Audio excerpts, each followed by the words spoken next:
Hello everyone!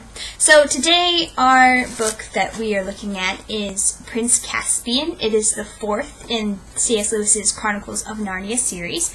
In the chronological order. In the order that they came out, this came out directly after the first book that he wrote, The Lion, the Witch, and the Wardrobe.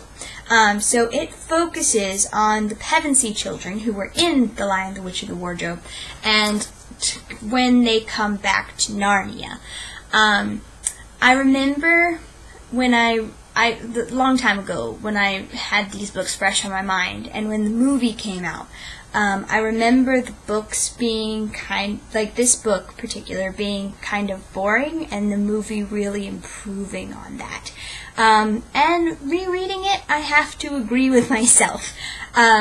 So basically, the Pevenseys come back, and they've realized that it's only been 1 year of their time, but it's been 1,000 years of Narnia time, or somewhere thereabouts. So new people have taken over Narnia, and the old Narnians, the talking animals and the dwarves and all those magical sort of creatures, are all in hiding because the new overlords don't like them. And so what happens is that the title character, Prince Caspian, has to run away because his uncle wants to kill him for reasons. And so he kind of rallies the old Narnians to take back Narnia. And so he uses Susan's horn, which we know about from the first book, to summon all the Pevensey children back from the real world. The reason that the movie is so much more interesting than the book is because they focused on the interesting story. C.S. Lewis chooses to focus on the Pevenseys, and the Pevenseys, what they're doing is they come back and they find a dwarf, and then they walk to where Prince Caspian is. That's not very exciting. The movie focused on Prince Caspian's story, which involves the betrayal of his uncle and rallying the old Narnians, putting together an army, and, fighting battles.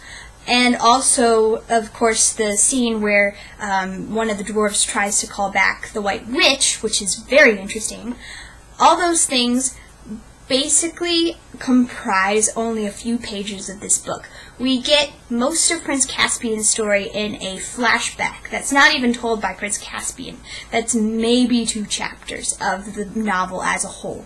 And that is it's so sad because Prince Caspian's story, as I said, is so much more interesting than the Pevenseys walking. Especially because the Pevenseys don't really have any personality. Still, C.S. Lewis tried to do a little bit more with them this time, but basically what he did was make Susan a diva who whines about everything. And that's just not good enough as a character, and really makes you dislike her, honestly. And it's really interesting because the non-human, like the magical old Narnian characters, who usually don't have much screen time, are given so much more personality than the main human characters of the story. I don't know why C.S. Lewis chose to do it that way, but it really makes the story feel just wallowing and not very interesting, especially when there are 3 major battles in this book, and we don't get to see any of them. 2 of them are in a flashback, and the last battle, the final battle, for some reason, okay, how do I explain this?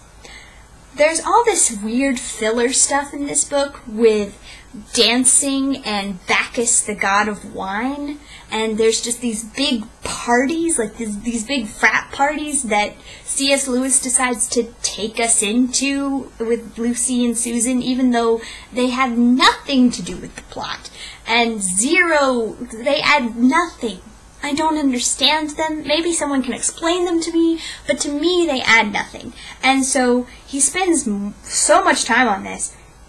And then when the final battle happens, they go off to see Bacchus, and they come back, and the war is won. And you're like, how did that happen?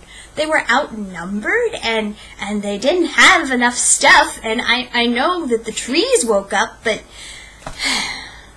yeah, so it's just frustrating because it is so unfocused. It doesn't build on the things that it needs to build on, and it really doesn't set up the next book very well, because I know what happens in the next book. And in the next book we spend a lot of time with Prince Caspian, and you know, he's on the cover, but he's barely really, we don't see him much. We don't get to know him very well, and it's just very strange. And it's also like, why did the old Narnians want to follow Prince Caspian? That's never explained. They're just all of a sudden like, yeah, let's revolt. And Prince Caspian is a kid.